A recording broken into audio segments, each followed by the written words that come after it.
예, 제가 요즘 그 말씀을 전하면서 인생의 정말 행복과 기쁨은 다른 데 달려있지 아니하고 가정과 그리고 교회에 있다는 말씀을 드렸습니다. 5월달에 가정의 달을 맞이하면서 가정에 대한 그 메시지를 계속 증언을 했고요. 지금 6월달부터 7월 오늘까지도요.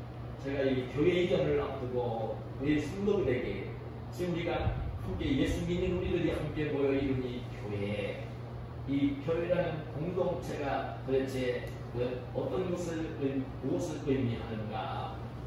지금 내가 예수님의 몸된 교회를 한 지체가 되어 이루고 있는데, 그리고 우리가 지금 이 지역에서 교회를 이루었고 지금 김포 월보스로 가서 다시 교회를 해야 되는데, 그러니 교회가 무엇인지를 정말 바르게 알아야 정말 가정도 어떻게 할 때에 정말 행복하게 살 수 있고, 교회가 무엇인가를 바르게 알 때에 정말 영적으로 건강한 신앙생활을 할 수 있고 하나님이 예비하신 복을 누릴 수가 있거든요. 저는요, 사실 가정이 행복하면 이 땅에 사는 날 동안은요 참 행복한 것입니다. 근데 이 교회를 바르게 알고, 이 교회는 머리가 예수님이시고 예수님이 우리들을 하나로 모아서 그 각기 지체가 되어서 예수님의 몸을 이루게 해주신 그게 공동체가 바로 교회인데, 사실 여러분 영적으로 이 예수님을 믿으면서 예수님의 몸을 이루면 예수님의 한 가족이 되어집니다. 그래서 하나님 나라 천국에 가서까지 함께 영생 공락을 누릴 영적인 가족이 되어지는 것이죠. 그래 하나님께서는요 하셔야 되는 게 뭐냐면, 우리 믿음을 가지고 산 성도들에게 하나님은 복을 주시는데 이 교회를 통해서 복을 주십니다.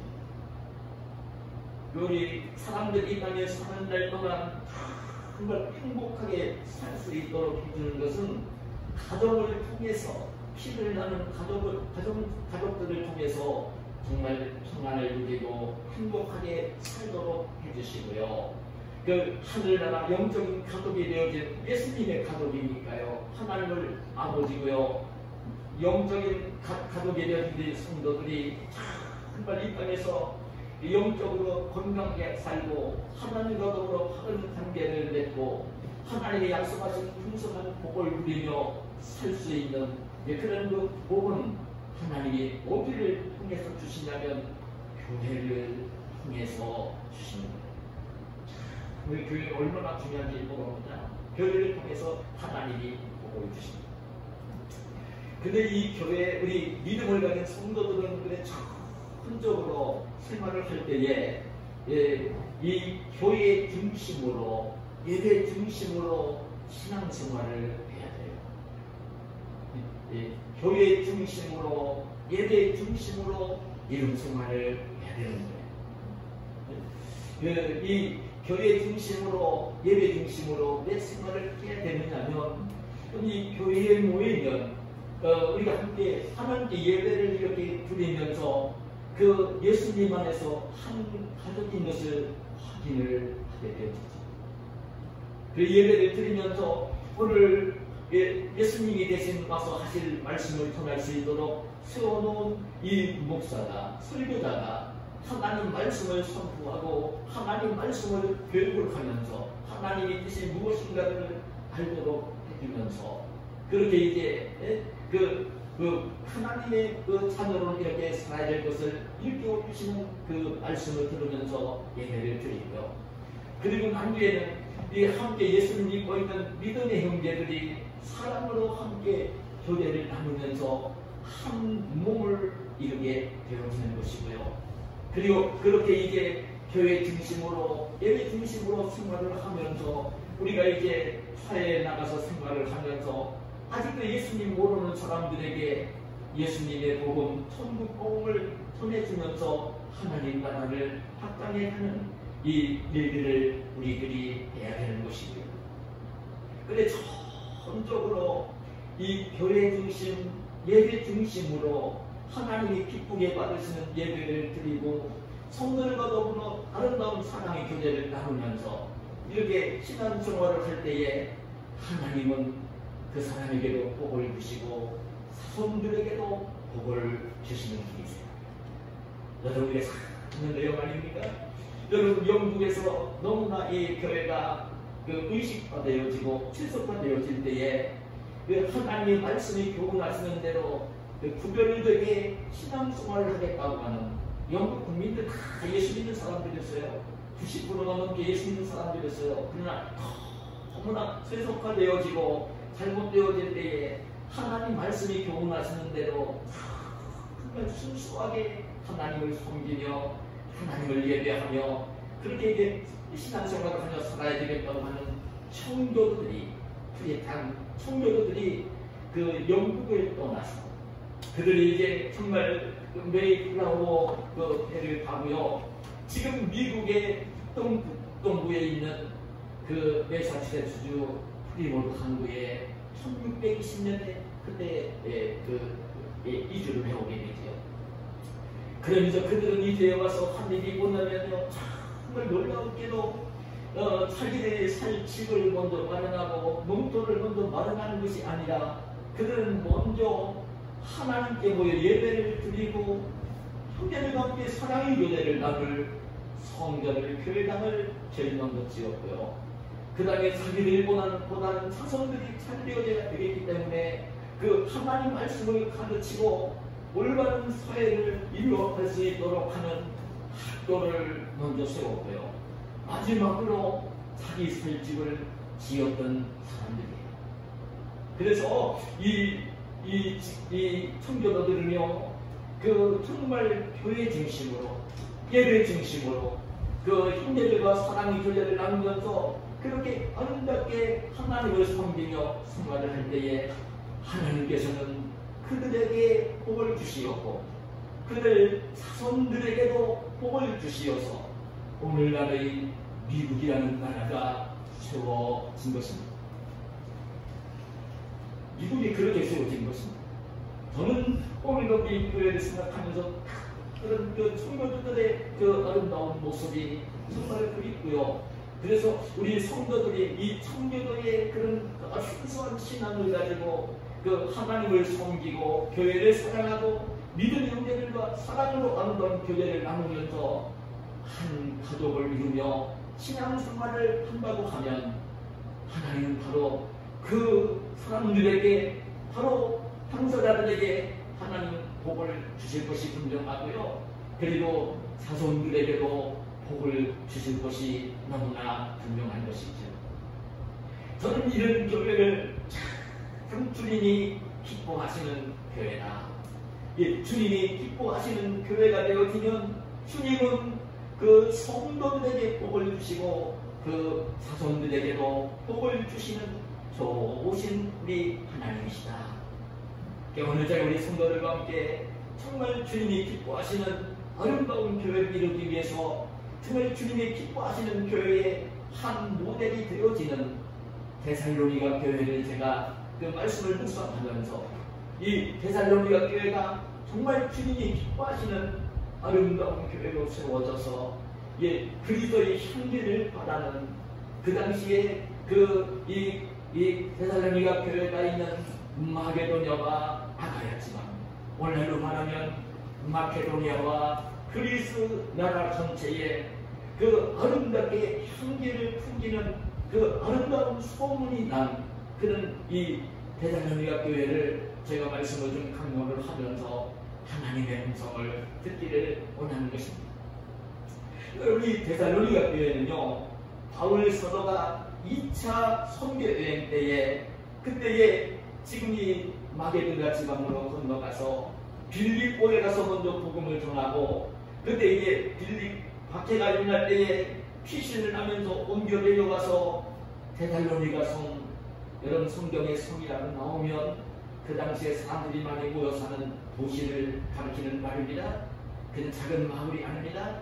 성경에 성 나오지요. 예루살렘 성, 시온성, 이제 베들레헴 성, 여리고 성, 성이 나오면요, 그 사람들이 많이 모여 사는 밝은 도시를 가리키는 말이에요.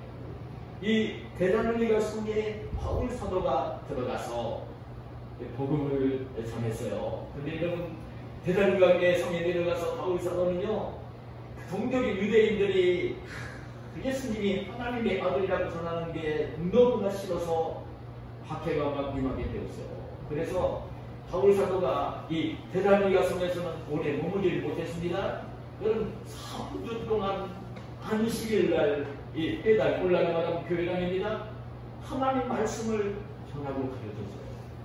근데 짧은 기간이었지만 기본적으로 이 회당에 모여서 하나님을 예배하는 사람들이었기 때문에 하나님 아버지 성부 하나님은 알고 있었지만 성자 예수님을 알지 못하고 있던 그 무리들이죠. 네? 그 성령님도 알지 못하는 무리들이죠. 그들에게 바울 사도가 가서 하나님을 섬기고 있으면서도 온전하게 하나님을 섬기지 못하고 있는 하나님의 아들 되신 예수님을 믿어야 되고 성령을 받아야 되고 이 귀한 진리를 알지 못하는 그 동족들에게 그 회당에는 이방인들도 들어와 있을 수 있었겠지만 그때 이제 믿는 자들이 생겨났고요. 반대로 바울 사도가 전하는 복음이 너무나 싫어서 예수님이 하나님의 아들이고 성령님을 받아야 된다고 얘기를 한 게 너무나 싫어서 박해가 일어나서 3주 동안 머물다가 바울은요 데살로니가를 할 수밖에 없었고요. 피신을 할 수밖에 없었고요. 그는 놀라운 일입니다. 사실 오늘 이 본문의 말씀은요, 바울 사도가 이 데살로니가 교회에 2개의 편지를 썼습니다. 이게 첫 번째 편지가 데살로니가 전서이고요. 두 번째 편지가 데살로니가 후서입니다. 근데 첫 번째 서신을 쓰고 있는 오늘 서론에 서두에 있는 말씀을 제가 본문으로 정했는데요. 오늘 바울 사도는 자기가 오랫동안 머물지는 못했습니다. 그러나 그 성령에 이끌리며 마게도나 땅으로 갔었고요. 빌립보에 가서 복음을 전했고요. 데살로니가에 복음을 전했어요. 3주 동안 머물렀어요. 그리고 또 나왔어요. 근데 놀랍게도 소문이 들려오는데 그 오랫동안 머물러서 복음을 전하지 못했지만 데살로니가 교회에 소문이 들려오는데 너무나 아름다운 소문이 들려온 것입니다. 너무나 아름다운 소문이 들려온 것입니다. 정말 하나님이 기뻐하시는, 예수님이 기뻐하시는 아름다운 교회의 이야기가 들려온 것입니다. 여러분, 저도 이해가 되는 것이 됩니다. 왜냐하면 바울이 가서 복음을 전한 교회입니다. 그래, 지금 떠나왔지만 바울은요, 자기가 그 복음을 전해 세워진 데살로니가 교회를 위해서 시간이 날 때마다 항상 기도를 하고 있었던 것입니다. 오늘 말씀에도 그 말씀을 하는 거예요. 오늘 보면 2절 3절에 보면 우리가 너희 모두로 말미암아 항상 하나님께 감사하며 기도할 때에 너희를 기억하면. 그게 바울 사도는요 계속 그 데살로니가 성에 머물러서 교회를 섬기고 있지 못하지만 떠나갔지만 그 데살로니가 교회를 위해 성도들을 위해 날마다 기도를 하고 있었던 거예요. 기도를 하는데 감사하며 기도를 하고 있다는 거예요. 감사하며 기도를 하고 있다는 거예요. 근데 왜 감사하며 기도를 하고 있느냐면 뭐라고 얘기를 하냐면 이어질 말씀 보면 너희 믿음의 역사와 사랑의 수고와 우리 주 예수 그리스도에 대한 소망의 인내를 우리 하나님 아버지 앞에서 끊임없이 기억하니니 이렇게 이야기합니다. 바울 사도가 데살로니가 교회를 위해서 기도하고 있습니다. 간절하게 기도를 하고 있습니다. 제가 우리 성도들을 위해서 날마다 시간마다 기도를 하고 있는 것처럼 우리 바울 사도가 데살로니가 교회를 위해서 쉬지 않고 끊임없이 기도를 합니다. 기도를 하고 있는데 그 감사하는 마음으로 기도가 되어지는데 왜 그렇게 감사하는 마음으로 기도가 되어지느냐면 데살로니가 교회 성도들이 믿음의 역사를 일으키고 있고 사랑의 추구의 소문이 나고 있고 예수 그리스도에 대한 소망의 인내가 소문이 나서 들려오고 있었던 것입니다. 믿음의 역사, 사랑의 수고, 예수 그리스도에 대한 소망의 인내. 이것은 또 예수 그리스도를 믿는 우리 기독교인들이, 예수님 몸된 교회들이 거칠어야 되는, 드러나야 되는 가장 아름다운 그 믿음의 순간을 기도, 믿음의 역사, 사랑의 수고, 예수 그리스도에 대한 소망의 인내. 바울 사도는 고린도 교회에 편지를 보내는 고린도서 13장에서 그렇게 사랑에 대한 말씀을 증언하지 않습니까? 근데 고린도 13절에 가서는 그런즉 믿음, 소망, 사랑 이 세 가지는 항상 있을 것인데 그 중에 제일은 사랑이다. 여러분들이 기독교인들, 예수 믿는 사람들은요, 하나님을 믿는다고 얘기를 할 때는 그 어떻게 살아야 되는 것이냐면 믿음이 반드시 있어야 되고, 그리고 소망이 있어야 되고, 사랑이 있어야 되는 것이에요. 기독교인들의 상상률과 감정은요, 하나님을 믿고 있고 이 땅을 산다고 할 때는 믿음이 있어야 되고, 소망이 있어야 되고, 사랑이 있어야 되는 거예요. 그 모습을 가장 아름답게 지니고 있었던 성도들, 교회, 그게 바로 데살로니가 교회였던 것입니다. 바울 사도는 오늘 먼저 그런 얘기를 합니다. 오늘 23절, 오늘 3절에 보면, 2절 상반절에 보면 너희 믿음의 역사와, 믿음의 역사를 이렇게 있었던 거예요. 믿음의 역사가 일어나고 있다는 거예요. 데살로니가 성도들을 통해서 믿음으로 살고 있는 이야기가 그 마게도냐와 아가야 지방 큰 지역에 소문이 나고 있었던 것입니다. 여러분, 여기 믿음의 역사라고 얘기를 하는데요. 여러분, 이 역사라는 그 말은 어떤 의미냐면요, 역사라는 말, 믿음의 역사라고 얘기해요. 역사라는 말은, 역사라는 그 말의 의미가 어떤 의미를 가지고 있느냐면, 여러분, 이 역사라는 것은 실제로 외부적으로 드러나는 것을 의미합니다.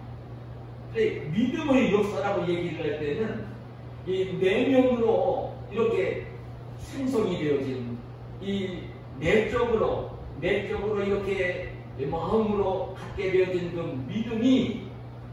믿음을 알고, 마음으로 알고, 또 이제 깨닫고 하는 그 마음이 이 내적으로 생성이 되어진, 만들어진 그 믿음이 외부적으로 그 사람의 말을 통해서, 그 사람의 행동을 통해서 나타나질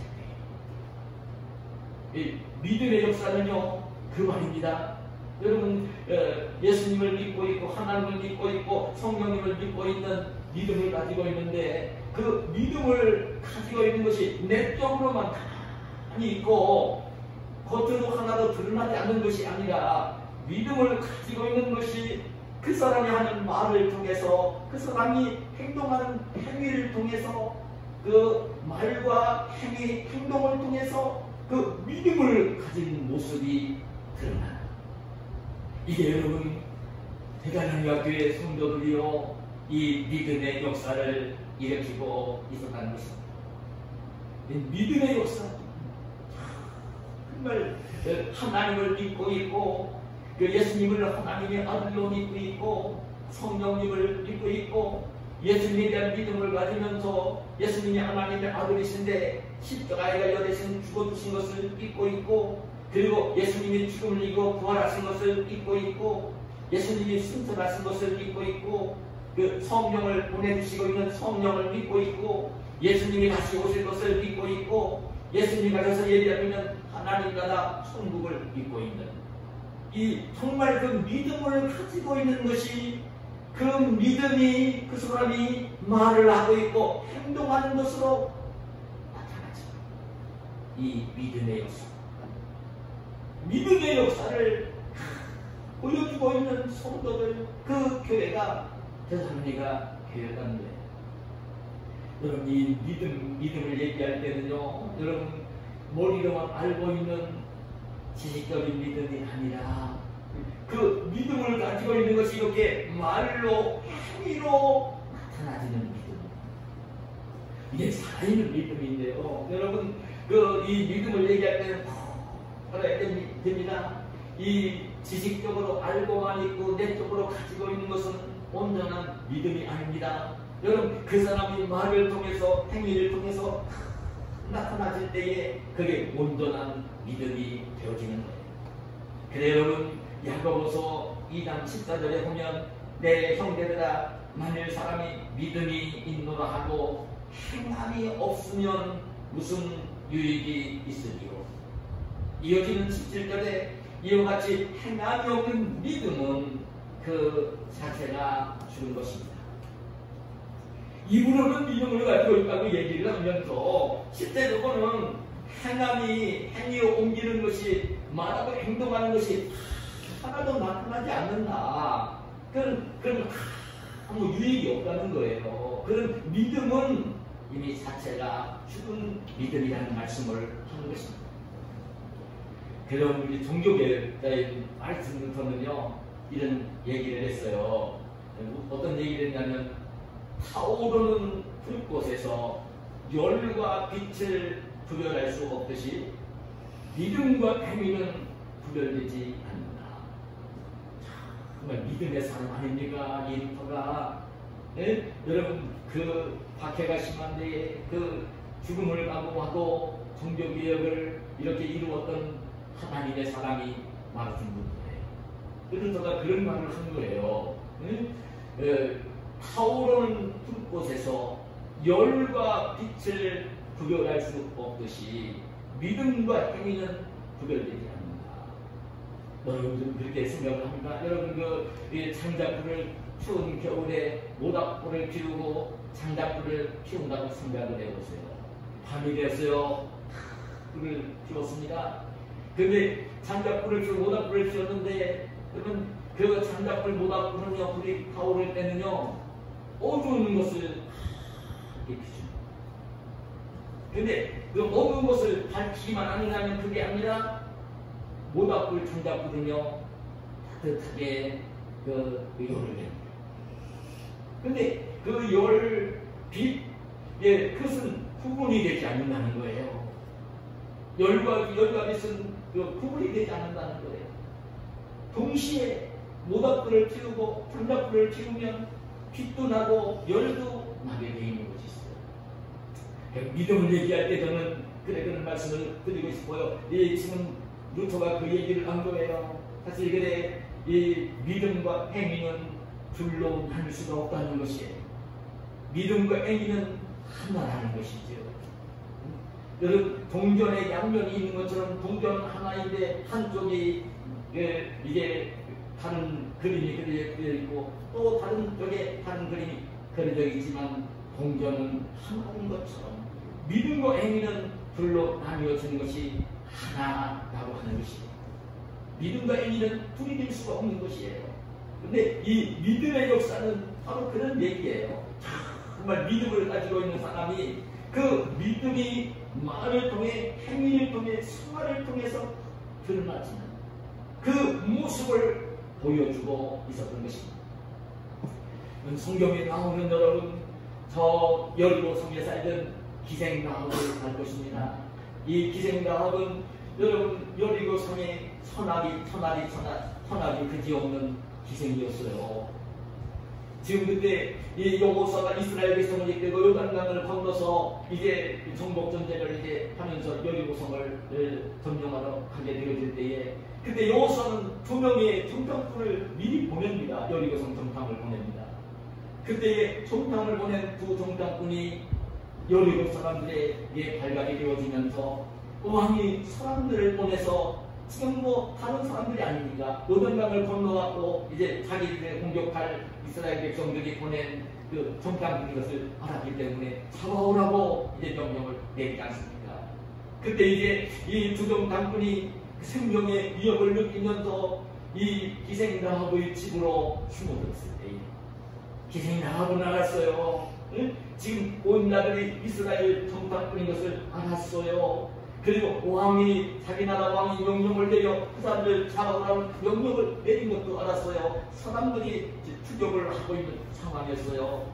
그때 라합은 그 상황을 알면서도 두 정탐꾼을 그 옥상으로 데리고 올라가 그 숨겨두어 상대로 덮어주고요.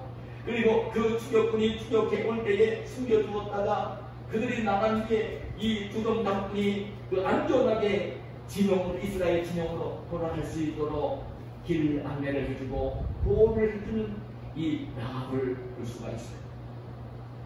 목숨을 걸고 그 믿음의 행위를 보여준 것이죠.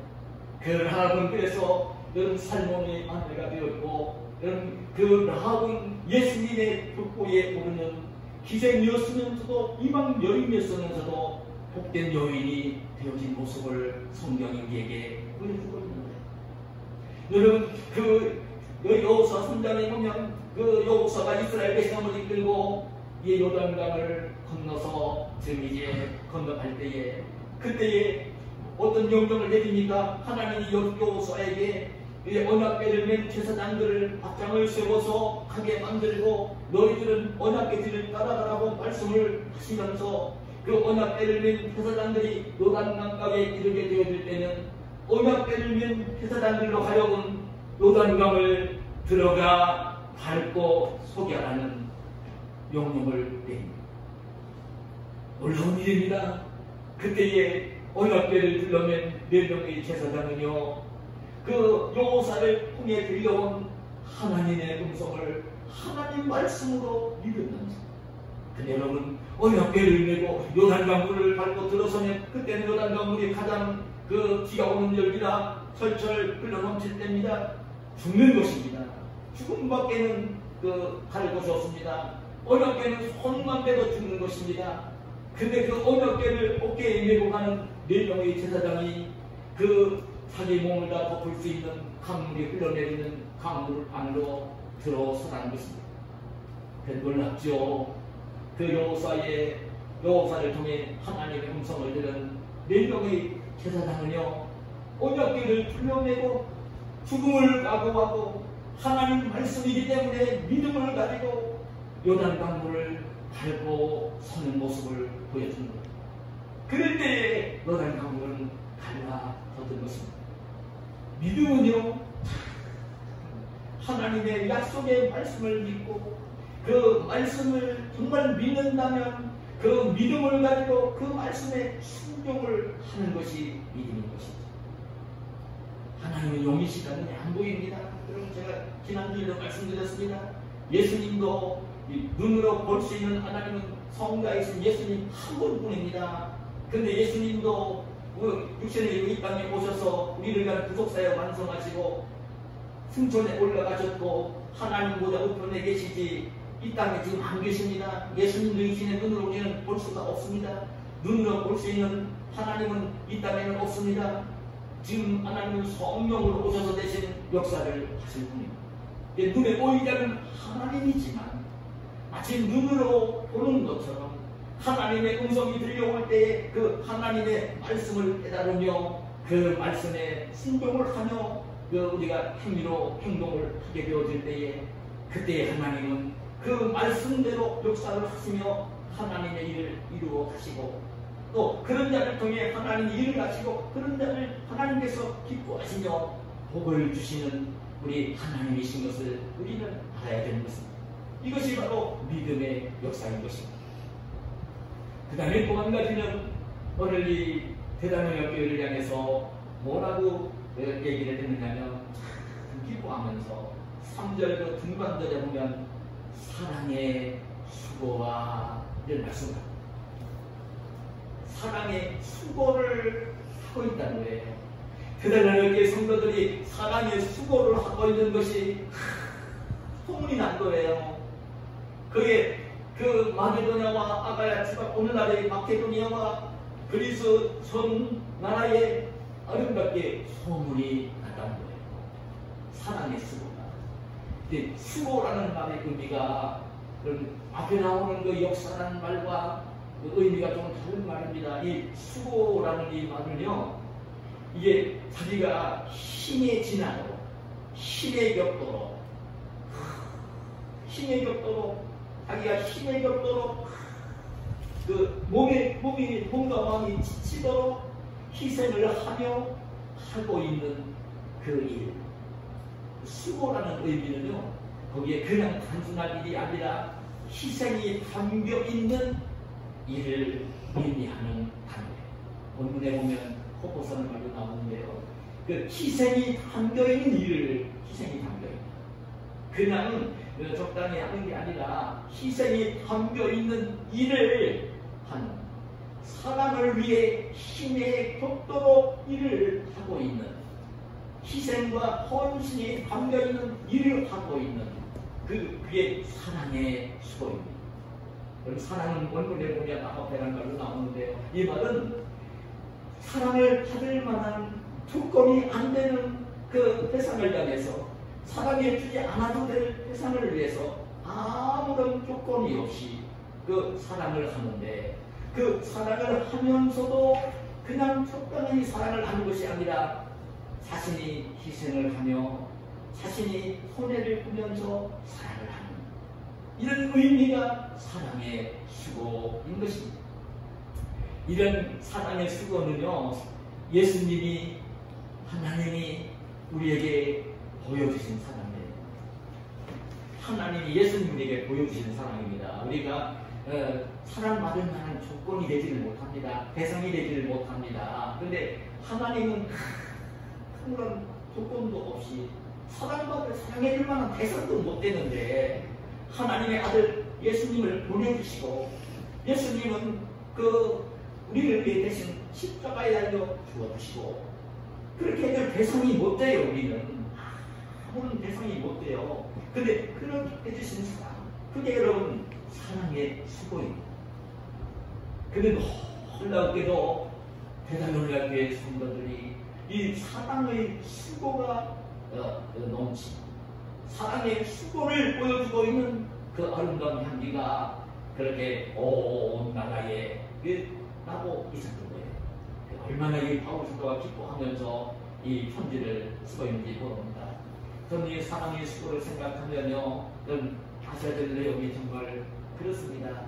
이 하나님의 사랑, 예수님의 사랑을 깊게 깨달으면 그 예수님을 위해서, 예수님 몸된 교회를 위해서 아낌없이 무엇인가를 드리며 희생하며 헌신하며 수고할 수 있는 것입니다.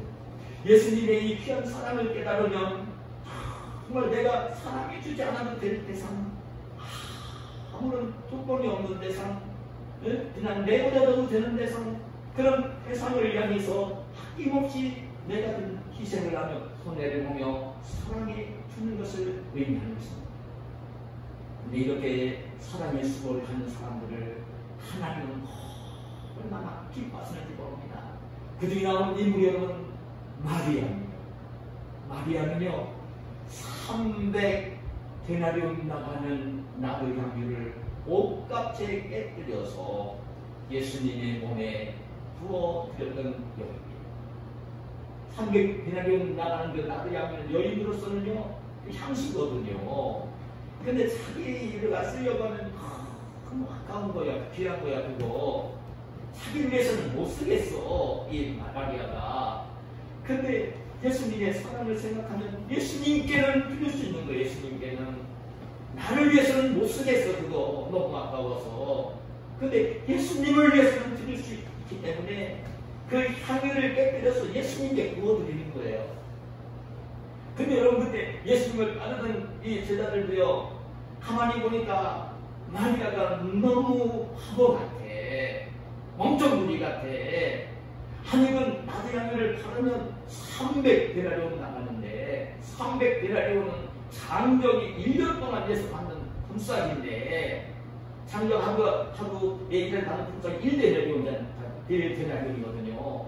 300데나리온이면 1년이 365일인데 65일 휴일을 빼고요, 1년 동안 일해서 받는 품삯이라고요. 이 여인으로서는 그거 마련할 수가 없는 거예요. 정말 자기를 위해서는 못 쓰는 거예요. 근데 그걸 예수님에게 물어드리잖아요.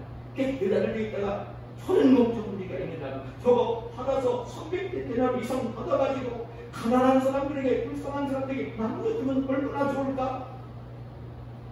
저녁에까지도 이 마리아가 희생하며 헌신하면 예수님 사랑하는 것을 이해를 못했어요. 비난을 했어요. 근데 예수님 목적하셨으니까 비난하는 제자들을 하면서 가난한 사람들은 너희들과 함께 있겠지만 그 얘기를 하시면서 저 마리아가 나를 위해서 내가 죽었을 때를 내 위해서 장례를 미리 준비하느라고 그 얘기를 해요. 그런데 뭐라고 얘기를 하냐면 그런 얘기를 합니다. 이 복음이 전해지는 곳에는 이 여인의 이 아름다운 행위도 알려지게 됩니다. 그 예수님이 칭찬 가운데 1등간 칭찬을 해줬어요. 이 마리아에게 1등간 칭찬을 해주었다. 그리고 제가 이 말씀을 묵상을 하면서 그게 떠오른 게 누구냐면 제가 설교를 하면서 인용을 했던 인물인데요. 일본의 일본 사람들을 나쁘다고 여기면 안 됩니다. 일본에 좋은 사람들 많이 있습니다. 지난주에 보니까 일본에서 수상을 했던 사람이 그냥 그렇게 그 자기 동족에게 총알을 맞고요 숨기는 것을 여러분들 다 뉴스를 통해 들었을 거예요. 근데 일본 사람들 우리나라를 침략해서 36년 동안 압제를 했던 사람들이니까 믿기도 하고 뭐 그런 것도 있지만 일본 사람들 다 미국 아닙니다. 제가 여러분 종종 말씀드렸지만 미우라 아야코라고 하는 신실한 그리스도인 여성이 있습니다. 제가 그분이 쓴 책을 읽어봤습니다. 김점이라는 소설도 읽어봤고요. 그분이 쓴 그리스도인이 쓴 책들 가운데 길은 여기에 이 길그릇에도 빛이 있는 동안에 그리스도인으로서 그렇게 귀하게 인생을 살 수가 없었어요. 근데 이 미우라 아야코가요 여러분 자녀를 낳지는 못했어요. 그 척두가리에서 이렇게 알았고요. 그 벽편 생활하다가 쓰러져서 병상 생활을 오랫동안 했고요. 그 느드와리 남편을 만났어요. 미우라를 만났어요. 가정을 이루었어요. 남편은 공무원이었어요. 그들이 생활 능력지 못하니까 너무 아름다운 일화가 있습니다. 그 작은 마을에서 살면서 이 미우라야코가요 작은 가게를 하나 냈습니다. 상점을 낸 것입니다. 지금 말하는 작은 그 가게를 낸 것입니다. 시골 동네에. 근데 시골 동네에는 이 아야코가 그래도 내기 전에도요 또 그 가게가 있었어요. 가게를 냈는데 그 가게가 너무 잘 되는 거예요. 너무 잘 되는 거예요. 그러니까 그때 남편이 아내인 이 아야코에게 무슨 얘기를 하느냐면요 그런 얘기를 합니다.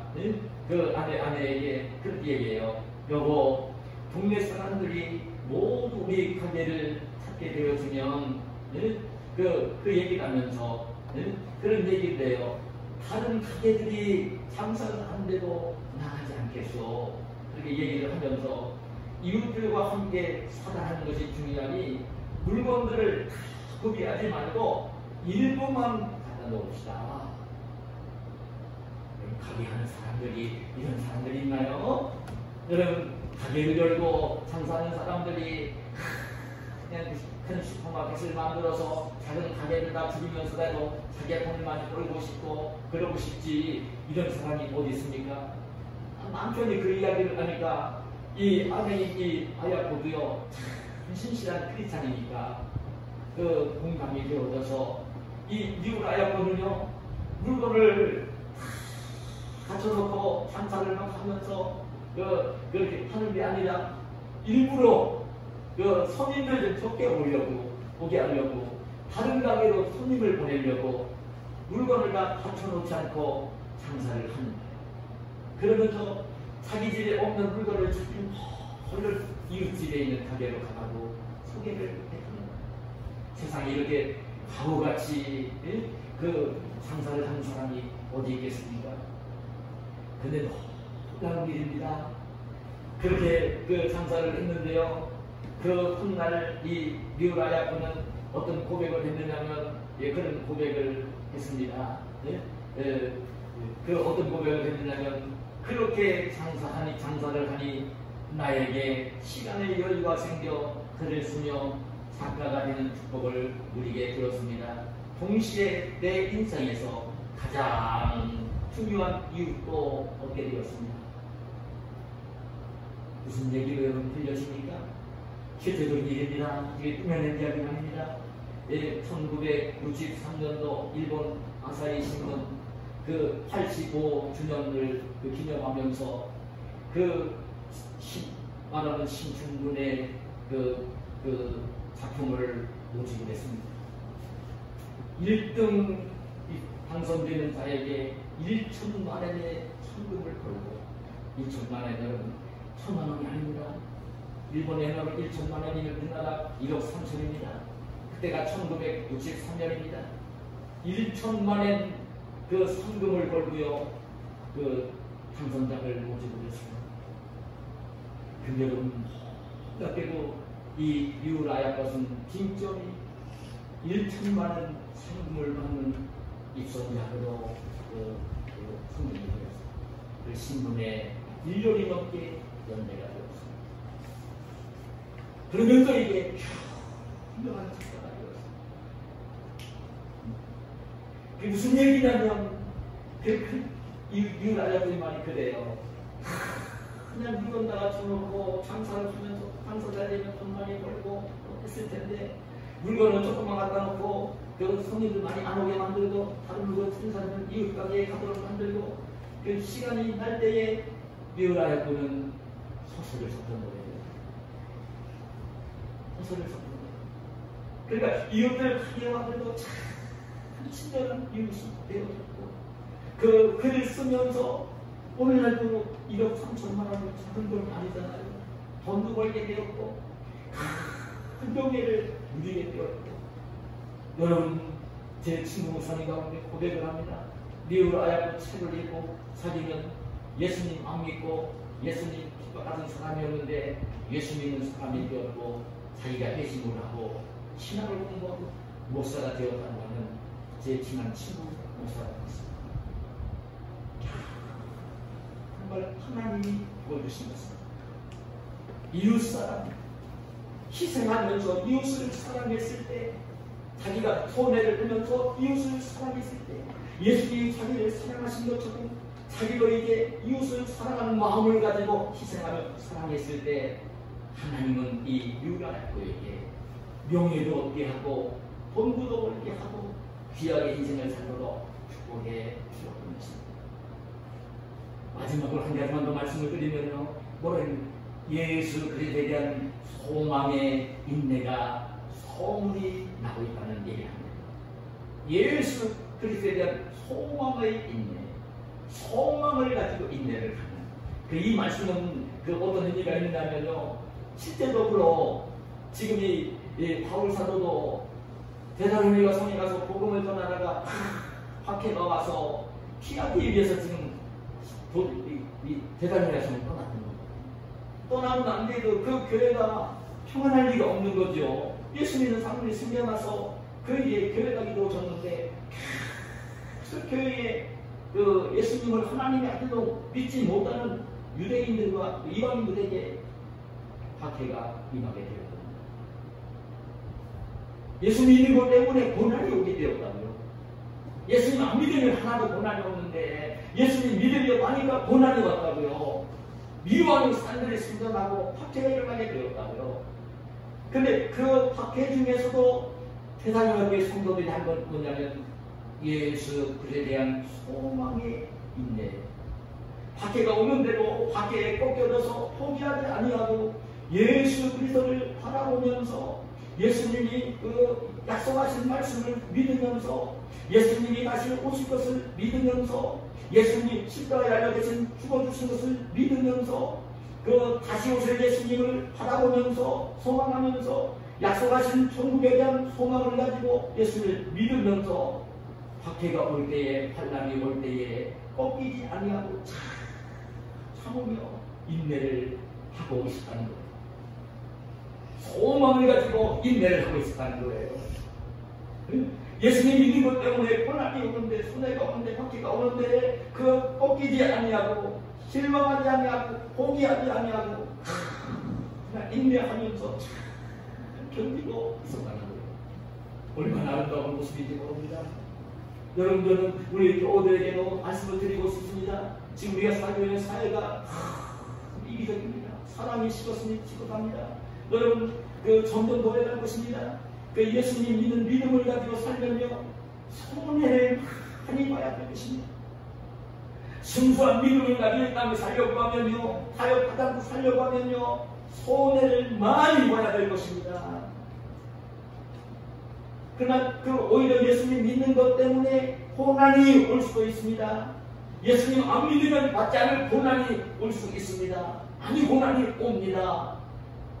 그런데 정말 중요한 게 뭐냐면요, 오늘 이 말씀이 그런 말씀입니다. 예수 그에 대한 소망에 인내라는 거예요. 그럴 때 예수님을 바라보면서 그 고난이 올 때, 환난이 올 때, 박해가 올 때, 손해가 되어질 때 실망하지 아니하고 참고 견디고다는 것입니다. 이 소망의 인내가 정말 중요합니다. 여러분들이 믿음을 가지고 살면서 원사님 가운데 예수 믿는 것 때문에 힘들고 어려운 상황이 벌어질 수가 있어요. 얼마든지 벌어질 수 있습니다. 근데 그럴 때에 그 고난 때문에 꺾이지 말고요. 그 고난이 올 때는 먼저 예수님을 바라볼 때에 십자가에 달리신 예수님을 그런 바라봅니다. 예수님 믿는 것 때문에 나에게 박해가 오고 손해가 오고 피가 올 때는요, 홀린 십자가에 달리신 예수님을 바라보는데요. 예수님이 나를 위해 십자가를 죽어주신 예수님의 십자가 고난을 생각하면요, 어떤 고난이 오더라도 그것 때문에 실망하거나 실족하지 않을 수 있어요. 그리고요, 그걸로 끝나는 게 아니라 죽음을 이기고 부활하신 예수님을 바라보고 승천하신 예수님을 바라보고 다시 오실 예수님을 바라보고 주님 가서 얘기하시면 하나님 나라 천국을 바라보는 거예요. 동시에 바라보는 거예요. 요 육신을 가진 생명은요 그냥 몇십 년 살다가 끝나고 말겠지만 주님이 얘기하신 약속의 말씀을 따라 하나님 주님 나라에서 영생 복락을 누릴 천국에서 예수님 다시 오실 예수님을 천국에서 영생 복락을 누릴 그 나라를 미리 바라보는 동시에 그러면 어떤 환란이 와도 어려움이 와도요 이렇게 소망을 가지고 인내를 할 수 있는 것입니다. 저는 우리 모두에게 정말 최근에 그런 말씀을 자주 드리지만 우리 부강교회를 제가 개척을 하고 섬기면서요 힘들고 어려운 고난들을 많이 겪었어요. 우리 목사가 겪는 고난 가운데 가장 고난이 아픔은요 사랑하는 성도들이 고난할 때 겪는 아픔입니다. 고난입니다. 참 큽니다. 이것이 제일 큰 고난이에요. 이것은 목사가 아닌 사람들은 도저히 경험할 수도 없고 이해할 수 없는 아픔이에요. 굉장히 큰 아픔이 옵니다.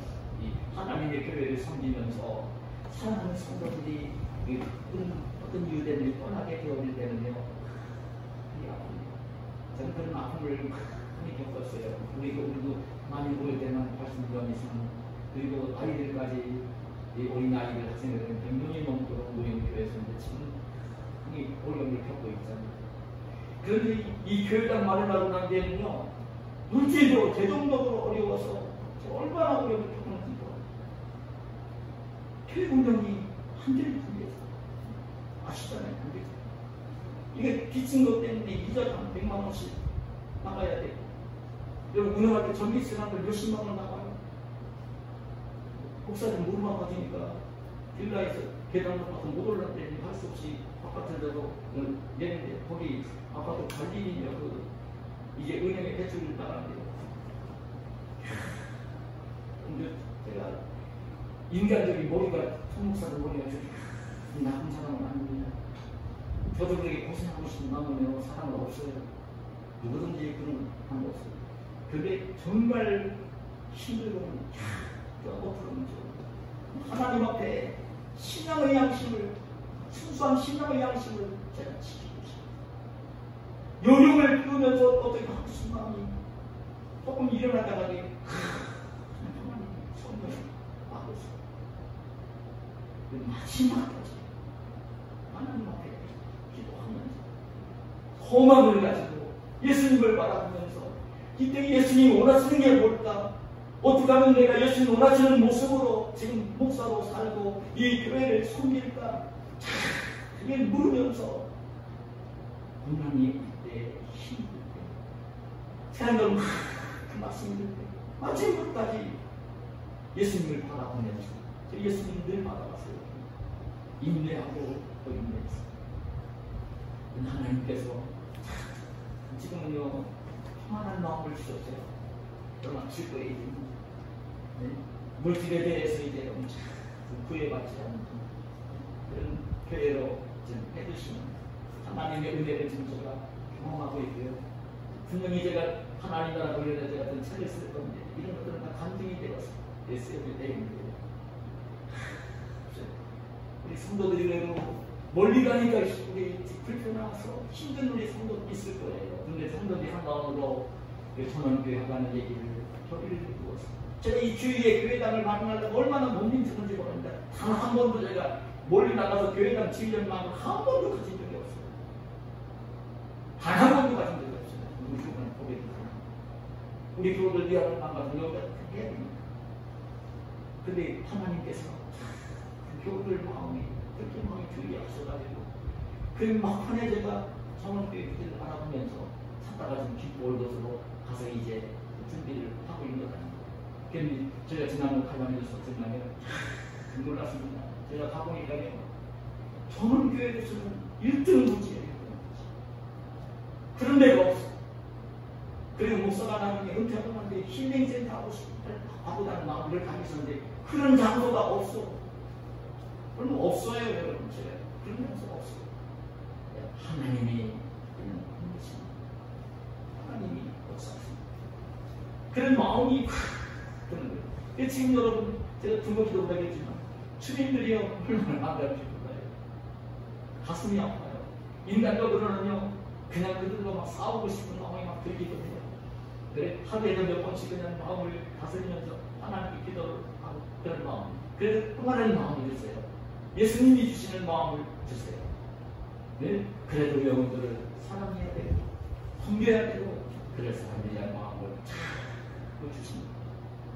그래 반대를 하고 있지만 하나님이 역사하셔서 주민들의 반대를 하나님이 분명히 수그러들게 할 것이고 공무원들의 마음을 하나님이 감동해 주시어서 건축하는 맺을 것이고 아름다운 교회당을 지어줄 것입니다.